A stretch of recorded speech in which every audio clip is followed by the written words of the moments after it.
We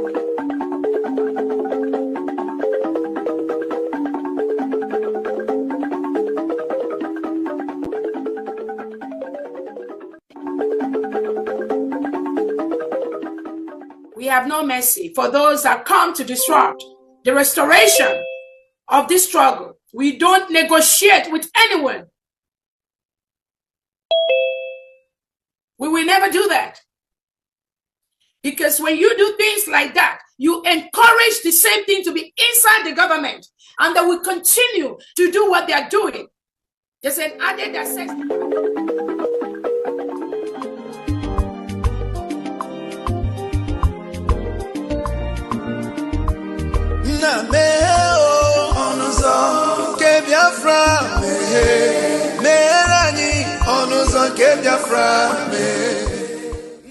Welcome, fellow Biafrans, lovers of freedom across the world. I welcome you to this amazing platform. Thank you so much for joining me on today's program, and I wish you a very happy new year. Finally, we are now in the year 2025, and as we proceed in the year 2025, we must not forget that we have a lot of responsibilities. Our responsibility in this platform is to give you information and make sure that you have an update on what is going on in Biafra land, more especially things that has to do with the restoration of independent state of Biafra. Today, I am going to share with you a very important video. Please pay attention to this video. In all the information that we see here, you are going to see that they have started again a new deceit to distract us from the restoration of independence of Biafra. We must not be distracted. It is either Biafra or nothing. Mazi Nnamdi Kanu said it to us, and he has not changed his mind. If anybody tries to insinuate that Mazi Nnamdi Kanu have changed, that is a lie. Watch this video from beginning to the end. You will understand that the enemies will never give up. And those of us who are focusing on the restoration of Biafra, we must not give up. Do not get distracted, regardless what you hear or what you see. Always remember that it is Biafran first. All eyes must be on the rising sun. Every eye must be on the rising sun. Do not allow yourself to be carried away with things that are happening around you. The restoration of independent state of Biafra is one thing that we must focus on. We have the United States of Biafra now. Let's watch. This position by Ohaneze Ndibu Youth Wing that the continued trial of Nnamdi Kanu is a collective trial of Ndibu. What do you make of that statement? I think, thank you very much for that. You know, the issue of the trial of Mazi Nnamdi Kanu by Justice Bitanyako, in fact, let me say by the federal government of Nigeria, to every rational man, to every sane man, we believe that it is a trial against the Igbos. You said it is a collective trial against the Igbo race. And if you look at what Nnamdi stands for, you see that that is what virtually every Igbo man stands for. Because the question we need to ask is, who is this man? What is he doing? And what brought him into where he is today? You see that the Ohaneze youths have simply painted a picture of who exactly the Igbos are. We are first peace-loving people. We are not violent in nature, though we are violent if we want to be violent. But we are peace-loving. Igbos, why I say we, is because by my introduction, you know, I am Igbo. Nze o Nze. So, and there is no English word in my name. I intentionally removed it in my primary school, that I don't want anything to do with the people who don't recognize me as a person. So now I remove that and I stand for my people, for the Igbos. Why is Nnamdi Kanu still undergoing trial by a person? One, Nnamdi Kanu said that he does not have the confidence of Bintanyako delivering right judgment, and has orally pleaded that Bintanyako should recuse herself, which Bintanyako accepted and recused herself.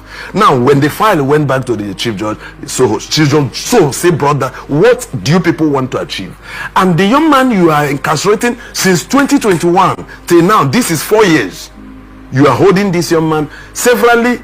Some judges have acquitted this guy, released this guy, and federal government kept holding him. Why? See, the question we need to answer very clearly is, why is this man being held back? You see, it is the same persecution of the Igbo race in Nigeria, where all of us claim to be one, the same persecution is what is still happening in the life of Nnamdi Kanu. You see that Nnamdi Kanu is simply saying that I don't have anything, I didn't do anything wrong, and court has said he didn't do anything wrong, let him go. The manner in which you brought him to this country is wrong. Let him go. And they refused. And nobody is talking. Though, let me not say nobody is talking. People are talking, especially people from, I know that Afenifere has talked. Ohaneze have been speaking. Some notable Igbo politicians have been speaking.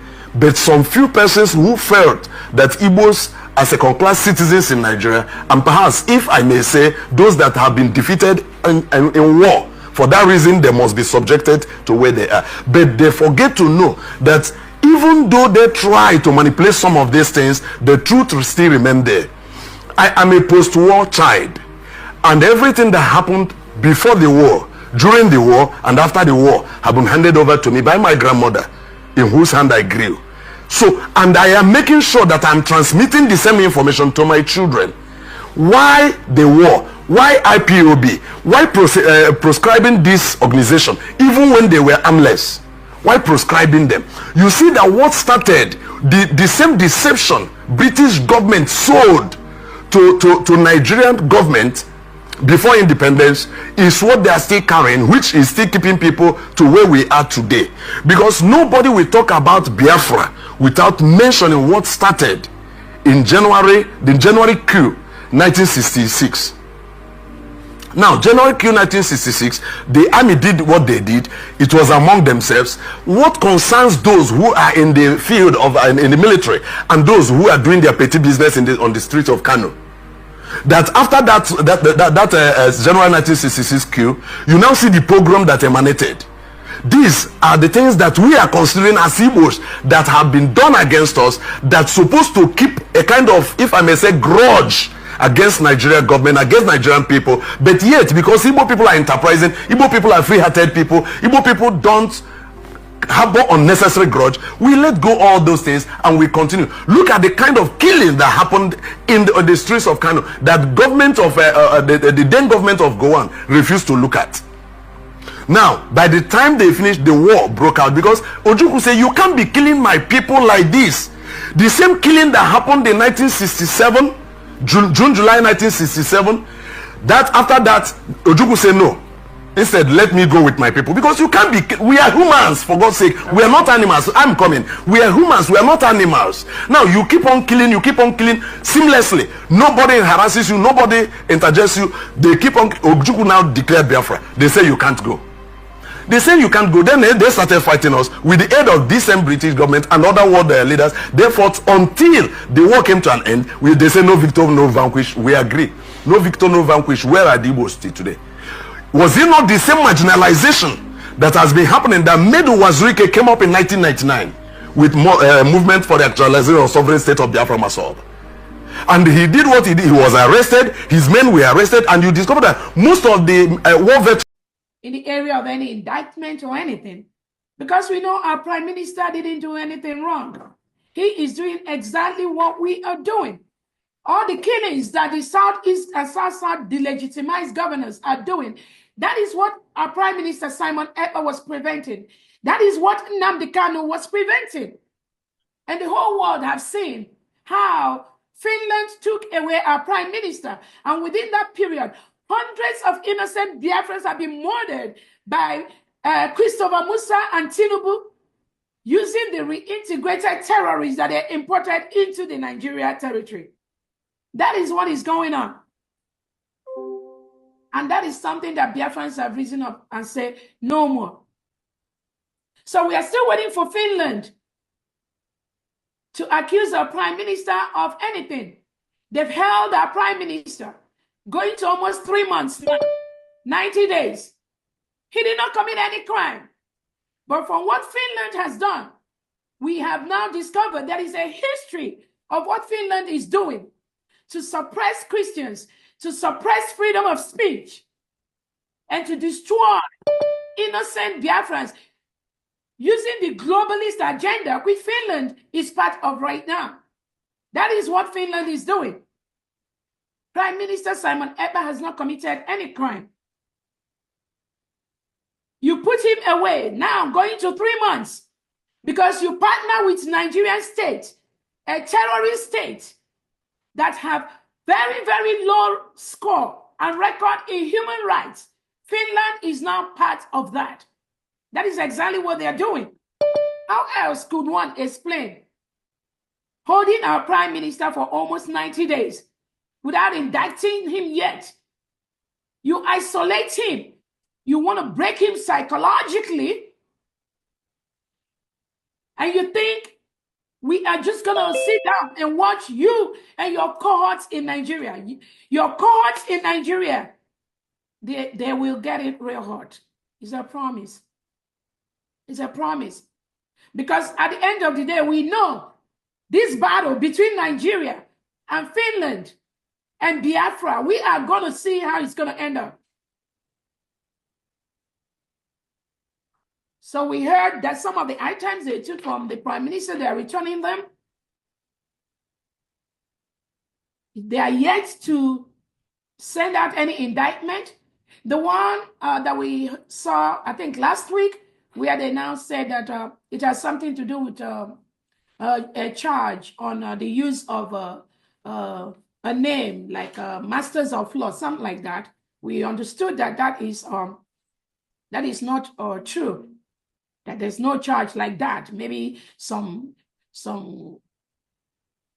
nonsensical press inside Finland, those that hate us and hate our prime minister, working inside Finland, they are the one that published that, and we're told to just neglect that because all of us were waiting on Monday for Finland to charge our prime minister for the Master of Law case. We didn't see anything.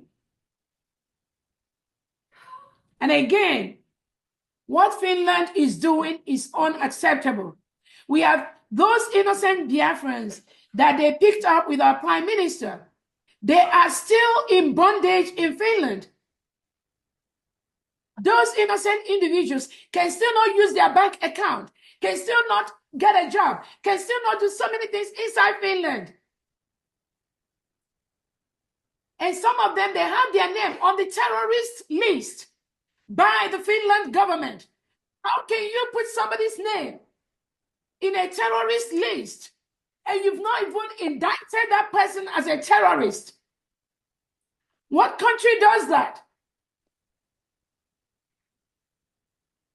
You've not gone through the normal process of law. You've not proven that these innocent Biafrans, that they are terrorists. You, Finland government, you went and put the name of these innocent Biafrans under the terrorist list.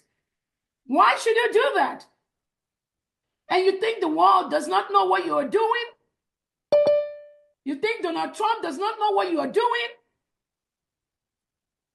You've not charged somebody as a terrorist. Now you put the name anywhere they go in Finland, anything they seek for is being denied because the Finland government has put their name on the terrorist list without even indicting them. How can we say the world, we want to make the world a better place when we have country leaders that are criminals, criminalizing innocent citizens, and they are the heads of governments? And you think you will go free? Thank you so much. You can go ahead, foreign. Thank you so much for watching the program. I appreciate you for your patience to watch from beginning to end. I hope you have learned a lot from this very program that I just played, this video. Please like and share the video. Share to all platforms. After sharing the video, now you can go to the comment section and put down your comments. Whatever suggestions, contributions you have to make, what do you think about the video I just played? Go to the comment section and put your comment. I will go to the comment section and I bet you I am learning a lot from there and you can equally learn from there. Let us share our experience on that comment section. Thank you so much and stay blessed. Don't forget to share, and we continue to bless you as you share. Biafra government, peace, progress, unity and equity. We move. Airborne.